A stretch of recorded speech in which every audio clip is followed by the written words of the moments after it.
Değerli takipçilerimiz, çok istediğiniz, çok beklediğiniz ürünümüz tekrardan mağazamıza gelmiştir. Şöyle kupa raflarımız ev modeli ve normal kare modelli iki çeşittir. Şu anda mağazamızda satışta. Gayet de güzel ve şık bir ürün. Ürün komple ahşaptır. Ev modeli olanında 8 göz vardır. Kare modelde de 7 tanesi, toplam 8 göz. Bir tanesi büyük, 7 tanesi de normaldir.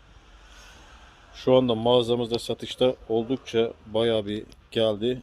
Çünkü çok soranımız vardı. Şu anda mağazamızda satışta yine aynı şekilde sadece 100 TL'ye bu ürün. Bu üründe ne alırsan 100 TL mağazamızda. Sizleri de mağazamıza bekler. Keyifli alışverişler dileriz.